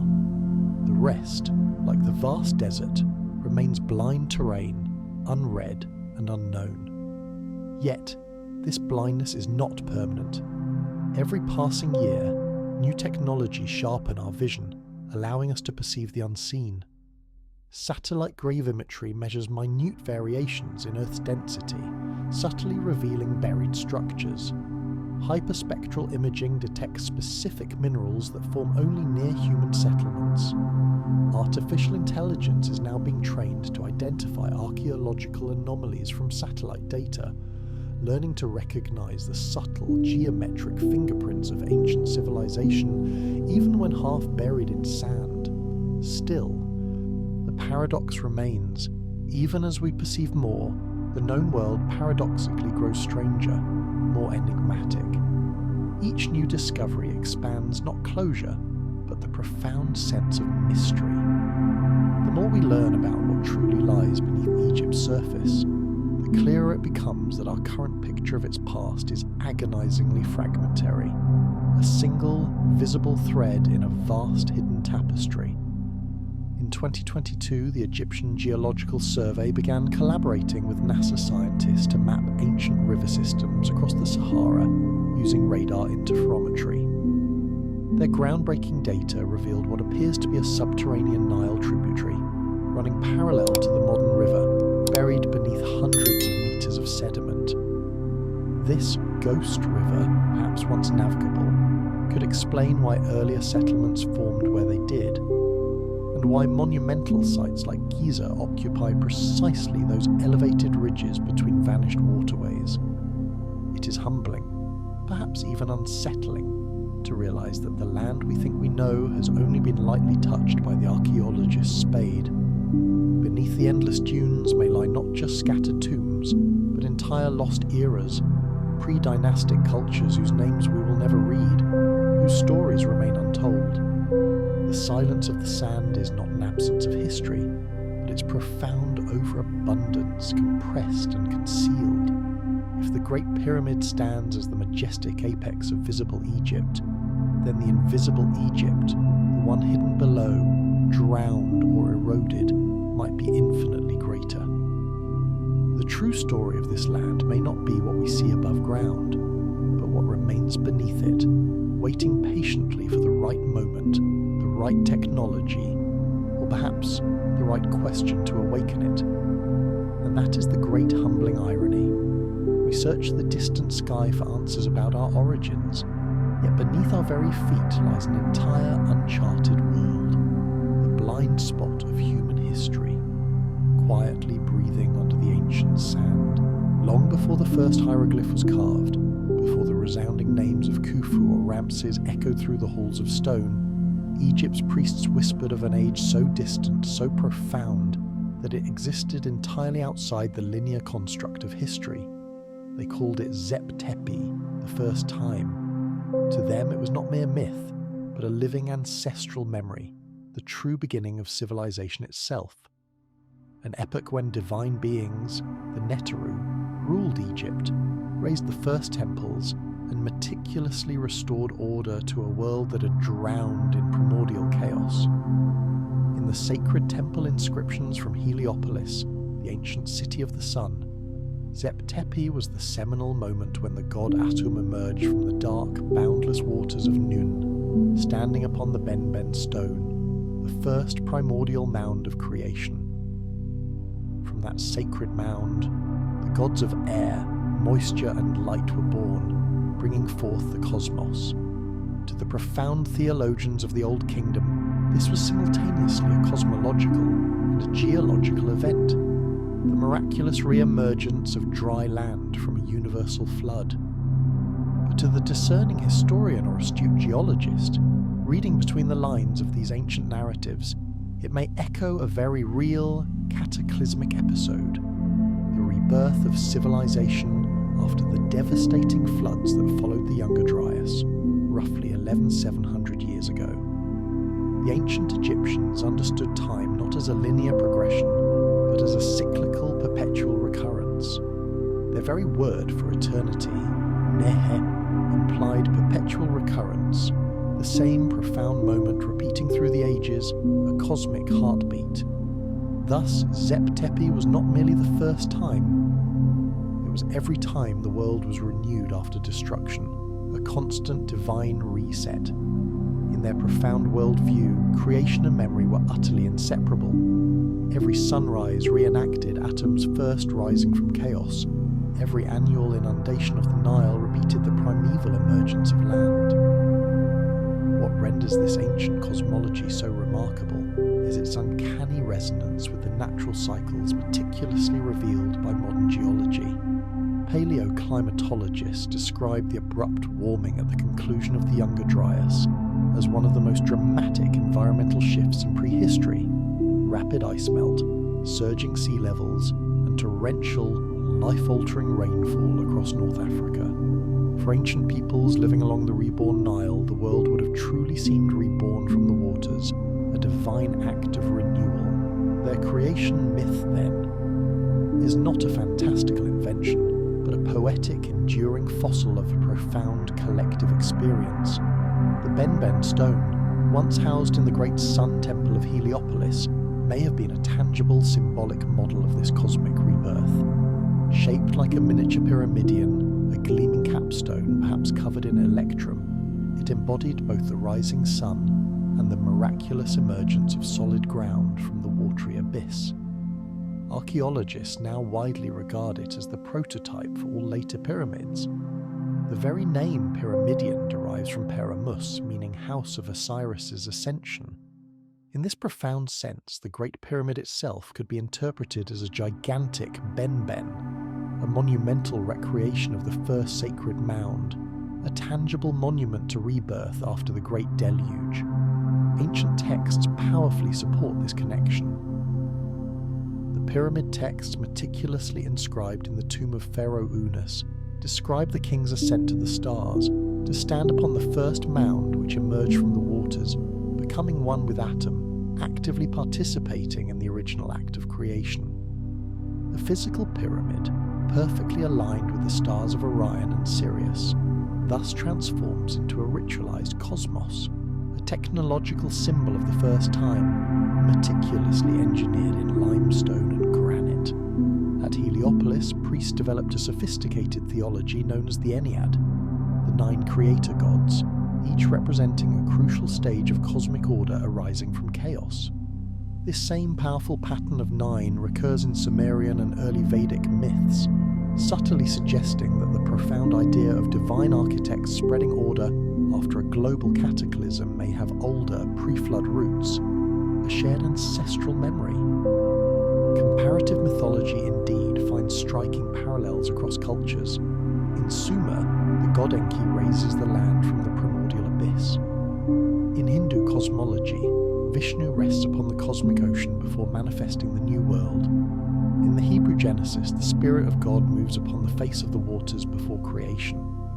Whether these are profound coincidences or enduring inheritance, the recurring symbolism points toward a shared, collective memory of a world utterly restored from a cataclysmic flood.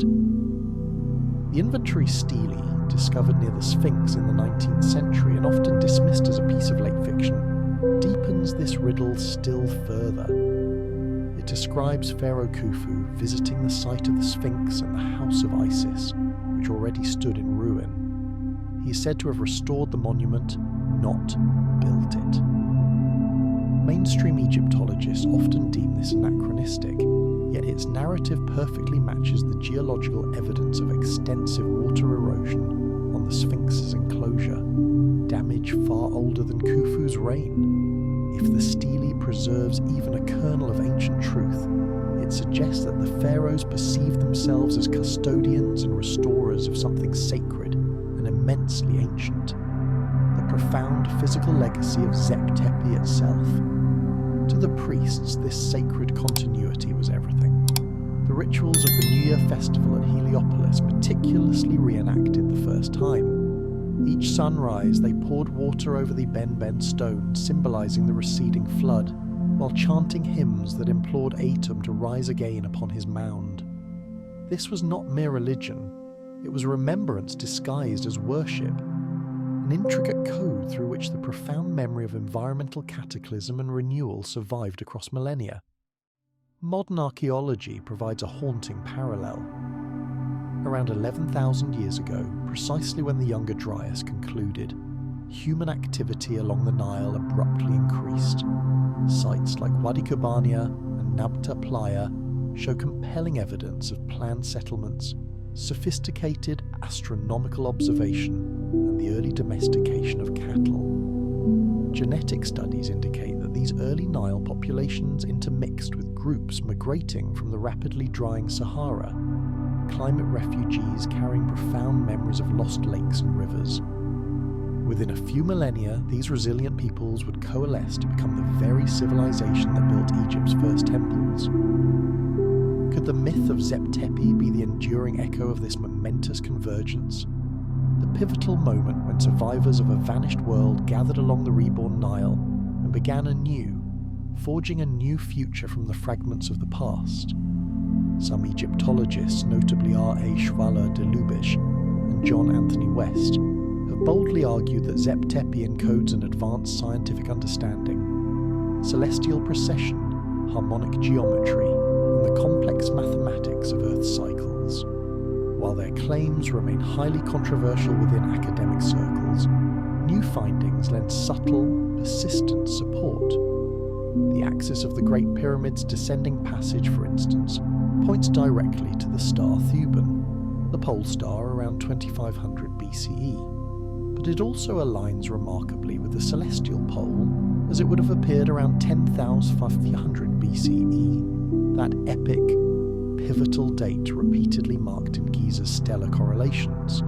Whether intentional or inherited, such profound alignments reinforce the compelling idea that the builders were referencing a much older sky, an ancient cosmic blueprint, and perhaps that was the ultimate purpose of Zep Tepi, both as myth and monument, to preserve not merely theology, but profound chronology, a timeless timestamp encoded directly into architecture.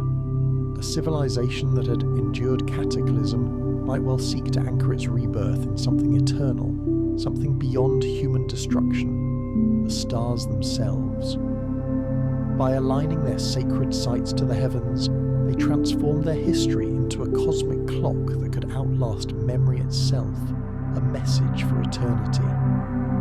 This powerful theme of divine teachers and restoration appears universally. The Sumerians spoke of the Anunnaki who came after the flood to rebuild cities. The Mayans revered Itzamna, who taught writing and astronomy after the waters receded. The Andean legends speak of Viracocha, who recreated humanity from stone after the deluge.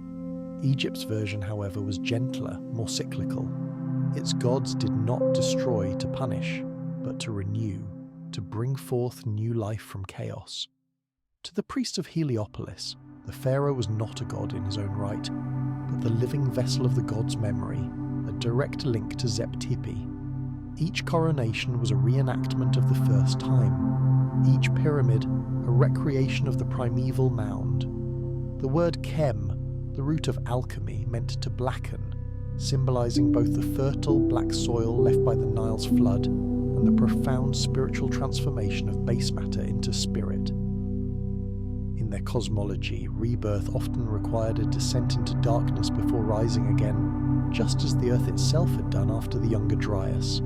If this is true, then Zep-Tepi is not only mythic, it is geological, astronomical, and profoundly historical. It is the collective, enduring memory of humanity's first renaissance. Perhaps that is the profound secret the priests tried to preserve, that creation never truly ended. It only waits, sleeping patiently beneath the sands, until humanity remembers how to awaken it again. Night over Giza feels older than time itself. The crowds have long dispersed, the floodlights fade, and the vast desert returns to its natural primeval darkness. A silence so deep it seems to absorb thought, to calm the restless mind. The Great Pyramid, now a jagged silhouette against the infinite tapestry of stars, stands like the Earth's oldest compass, its invisible apex perpetually pointing toward the heavens. When the wind stills, the very air hums with a kind of low, resonant vibration, perhaps the deep pulse of the planet itself, or perhaps only our own imagination responding to the sheer, overwhelming magnitude of what endures. The longer one stands there, beneath that ancient sky, the more the boundary between sky and stone blurs. Above, the constellations drift slowly westward, an eternal procession. Below, their shapes are echoed in precise geometry. Orion mirrored in the pyramids, the luminous sweep of the Milky Way mirrored in the ancient course of the Nile. This is not mere coincidence, it is continuity.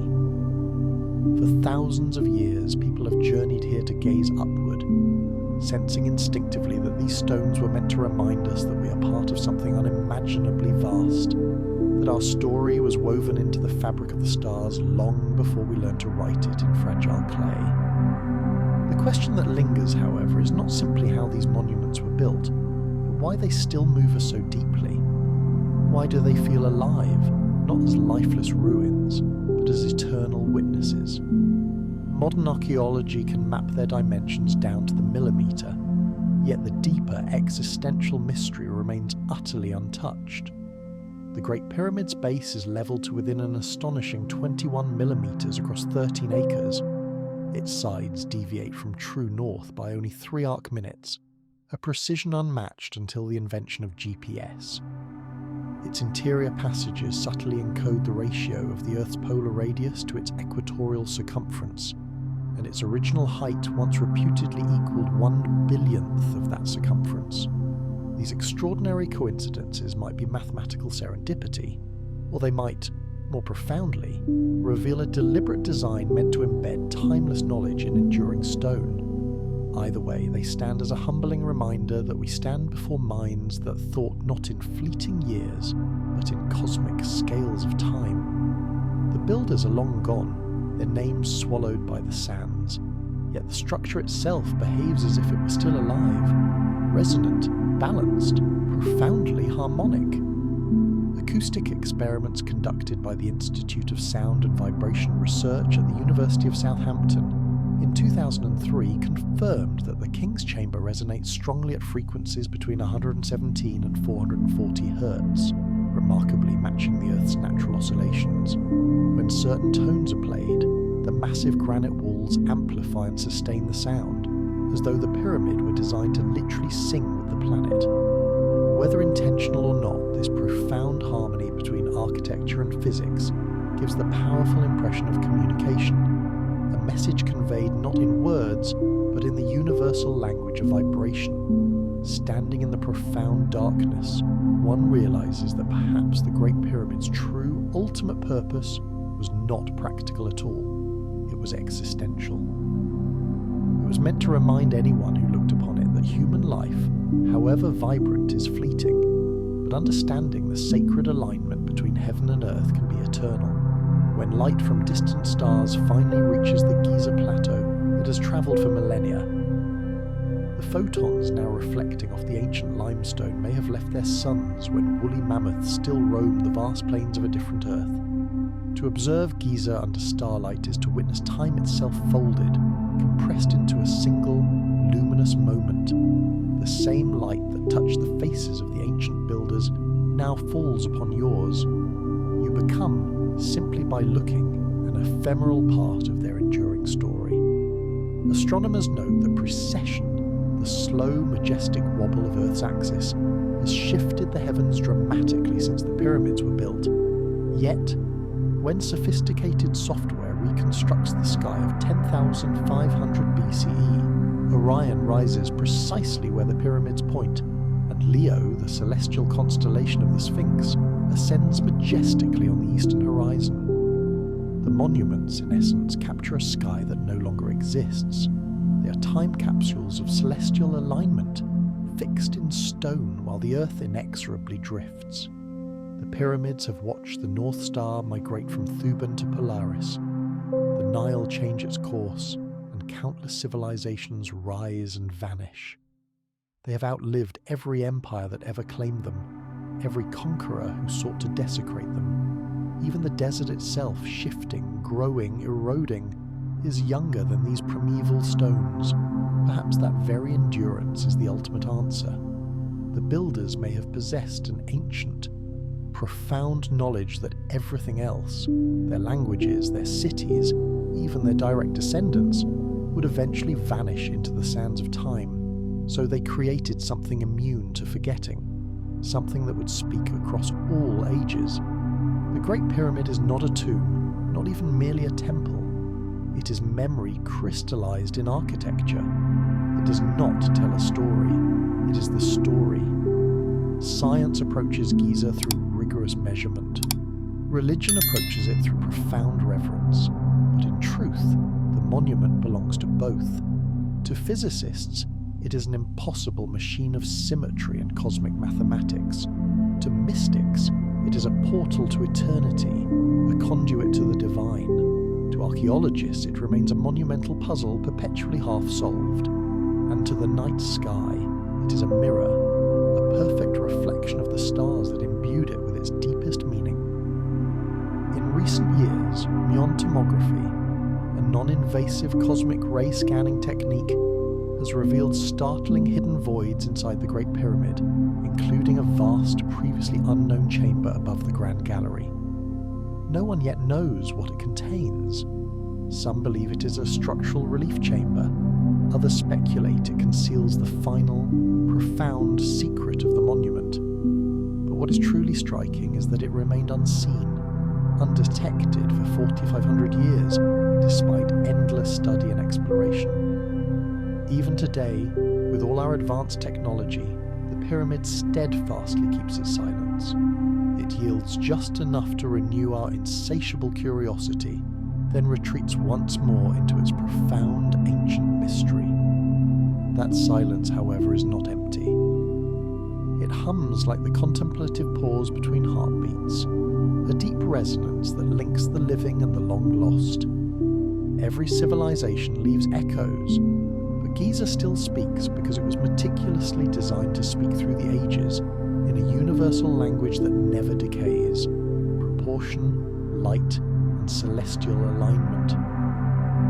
Perhaps this was the builder's ultimate message, not a set of instructions, not a prophecy, but a profound invitation to look upward, to measure ourselves against the vastness of the cosmos, and to remember that our human knowledge, however great and fleeting, will one day return to dust. But our innate capacity for wonder, our relentless quest for understanding, can be eternal. Astronauts aboard the International Space Station have described seeing the Great Pyramid gleaming faintly under moonlight, a sharp, white triangle visible even from orbit. From that ultimate vantage point, it appears as it must have to the builders' gods, a perfect terrestrial meeting point between planet and sky. In that profound sense, the pyramid is still doing its sacred work, bridging worlds.